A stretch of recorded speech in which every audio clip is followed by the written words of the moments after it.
Welcome back to the Medcurity podcast. Today, we are tuning into a conversation between our CEO, Joe Gellatly, and Daniel Schwartz, president of Design IT Solutions. They will be diving into the rising tide of cyber threats and what your organization actually needs to be doing about them. From zero trust strategies that stop attacks before they start, to evolving ransomware, to whether or not you can trust the third-party applications that you're using, Daniel and Joe break all of these down and offer tips and advice for how to avoid ending up as another headline. If you are leading IT, compliance, or cybersecurity in healthcare, this one's for you. Enjoy the episode. Are you seeing zero-day vulnerabilities escalate? Yes. Currently? Yeah.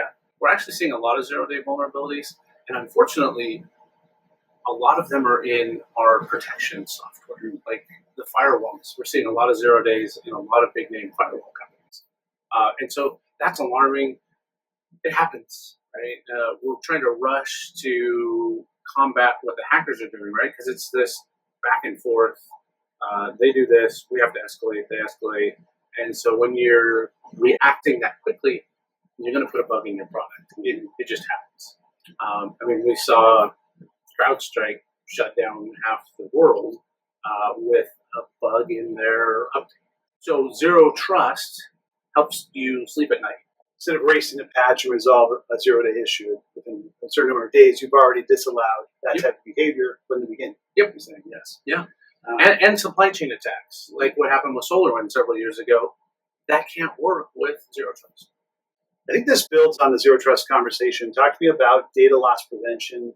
Is it? I feel like it's getting buzzier. Do you feel like people are understanding why they'd want to look at that level more than they used to? Yeah, well, and one of the big reasons data loss prevention is becoming such a hot topic is we're getting better at stopping hackers from ransoming networks. I mean, it still happens. You still hear about it all the time. But it might get ransomed, but you have a backup from 6 hours ago or last night. And you just roll back to that because people have been improving their backup structure so that it doesn't get compromised as often.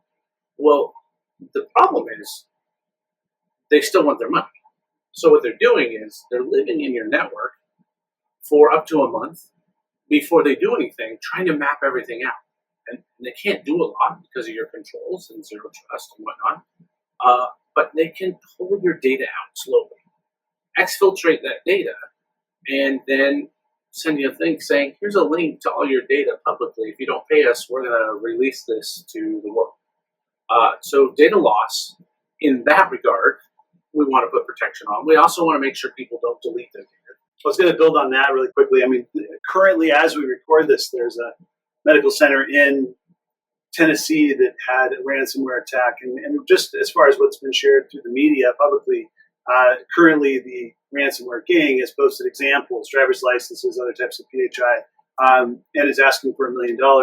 It said because the ransom hadn't been paid, so they told the medical center, well, you can buy your PHI for $1 million or someone else can buy it, but we'll keep leaking in the meantime. So just to your point, it's the fallback now and say, okay, well, we've exfiltrated and we're going to release patient information. What's that worth to you if you're able to restore the backups? And so they're in this very public decision point right now of imagine what actions they take at that point if they allow the PHI to be transitioned. And that's the hard part because you may have recovered. You may not even care that your systems were ransomed. You've got great restore options. You could be back up and running in 3 hours. But they have your data. And now you have a responsibility to make sure that it doesn't get released. So that's part of the data loss prevention is making sure your data doesn't get exfiltrated. On top of that, you want to make sure an employee doesn't accidentally delete data that you have to keep for 7, 21 years, depending on, what kind of provider you are. If you're seeing babies, you've got to hold that stuff for a long time. And if you accidentally delete or lose the retention of that, then you're in violation. So you need data loss prevention for some regulations as well, not just because you want to keep your data and you don't want it to get to the cloud. So that's becoming even more of a topic because for the longest time, you just had it in your EMR and your EMR set those record retention rates. But now we have files, we have scanned in documents that have to go in a network share. We have all kinds of stuff that we can't do. So data loss prevention is a huge deal.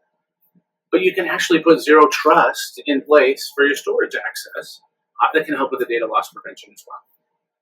And that's one way. There's several ways to do it. And depending on how you structure your data, that's where your solution comes from.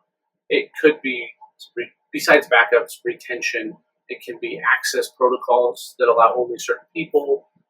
And then how you archive it and store it, that's part of your data loss as well. Prevention. So you see that as a separate strategy, even though there's some resolution from Zero Trust, a separate strategy that CIOs should be talking about right now, data loss prevention and Zero Trust. There's some overlap, but there is, DLP is kind of its own world in a way. Yes. Some resolution rates. Zero Trust can help with data exfiltration and accidental deletion, but Zero Trust isn't going to help you with your data loss prevention policies. What you have to have in place, you need to know what data needs to be retained for what period of time, how to classify that. That's all part of your data loss prevention work. And then once you have those policies in place, then you use something like Zero Trust or these other data loss prevention mechanisms to pull that data and retain it for you and control it. I mentioned that driver's licenses are being released and the attack happening right now in Tennessee. That brings to mind the T app that was recently breached. The driver's licenses, the personal information, the comments, photos, all of that. Any takeaways from looking at that fairly significantly large consumer breach, even though it's not healthcare? And I say breach, I don't know if you hardly classify it as a breach when it's really the application security left that data wide open. Yes, and that's a problem. We have, I don't know how many hundreds of thousands of apps between the iPhones and Android devices, and a lot of times they're built on one platform, and they press a button in a development studio to port it over to the other one, and that port doesn't put security in place. So you might have security on one of them that you don't have in the other. That's just one little piece, but that also plays into the software vendors. There's a lot of EMR players that are trying to have mobile device ready, easy access apps. And we've looked at the security of some of those apps, and they are terrible. And that's a problem. So yeah, like the T app, the security, the vulnerability that was in their software that made it so that these people who thought they were posting anonymous comments just got called out with all of their data and their photo of them, with it. Yeah, there was a comment on Twitter or on X this week from Sam Altman, OpenAI, and he said very briefly, we're entering the fast fashion period of SaaS, which I think the takeaway is SaaS is going to be created at such a faster rate. There's going to be anything you look for, but the quality is questionable, and the security is really questionable. Yeah. When it's something that was vibe coded in somebody's afternoon in their basement, right? They put it out, but now it does a great job of interpreting X-rays or whatever that the function is. And so that brings up being very cautious from a policy standpoint with your team, education and policies around what are the applications we downloaded. Just because it's AI and it's great and it makes I think it was an AI image tool that a Disney employee got. It was an AI image generator that a Disney employee utilized. AI was fun, but then opened up the opportunity for someone to steal lots of IP from Disney. So and that's the thing. I mentioned earlier, hackers are using AI to do all this stuff, but so are software developers. They use AI every day to write code, to write these programs, and like he said, we're going so fast. There's bugs in the code, just like patching, trying to fix things. We're introducing more bugs. New applications are coming out just as fast to try and get ahead of somebody else with a similar idea, and we're going to see this security holes left and right until we can get there. And don't forget, if you're using the AI tools, don't upload any of your data to use those AI tools because it is public. Just like Disney got IP out there, there's all kinds of resources now that are including your private data because you used an AI tool and you fed it all that data to do whatever you needed it to do. Like ChatGPT has so much private data in it. Incredible time and speed and great things happening, and at the same time we run so fast sometimes that risk is overlooked. But I will say on the AI piece, as we speak about this at conferences, there's a lot of risk in how we use it. We need policies. We need a clear understanding. We may need a good playground for our employees to work in. However, at the same time, I do caution organizations that their biggest risk, from a very paranoid individual and organization, their biggest risk in AI is not embracing at least some of it. If you completely shy away and you don't learn how to manage these things that you're talking to, Daniel, and you're not putting in scribing tools, you won't be able to recruit a provider in 2 years if the providers have to type like the old days. Exactly. Right? So we at the same time we talk about the risks of AI. Make no mistake, drive forward in it, learn, put boxes around what you're doing. Yep. Create playgrounds, embrace something like Copilot under Microsoft's BAA. Find somewhere safe to start. Right. But so don't let this say, hey, I'm going to wait and see. This is not the time for wait and see approaching AI. It's a time to proceed forward just with a lot of paranoia as you do so. Would you agree? 100%. And make sure you have a corporate policy regarding AI use. Because it's better to just go tell people you can use AI in this framework, the box you're putting around it. I mean, I use it. We have to write quotes. I don't want to write 4-page quotes anymore. I just tell ChatGPT, or Copilot or whichever one I'm using. I just say, hey, I need a quote on this, and it gives me 85% of what I need, and then I just do 15%, and it saves so much time. And there's, it's great. When I want to do a competitive quote, I just say, ChatGPT, what was Daniel Schwartz's last number? Exactly. And it's fantastic. I put all that data out there to make sure it's easy for Joe to. And that's how he got such a great beard. Right? It was like ChatGPT. How did he? I got the tips from your prompts. Yeah, exactly.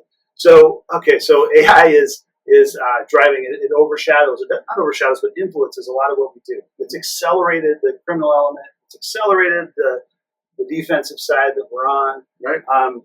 One of the other topics that this might just be a hard right into another topic, but I wanted to talk about multi-factor authentication. Yeah. Again, I think most organizations understand the need for MFA at this point.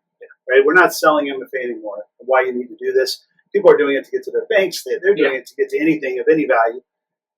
However, I think you've talked in the past about some of the compromises around MFA that are possible. What's the current state of the art that's still affordable that our clinics and hospitals should be adapting when it comes to MFA?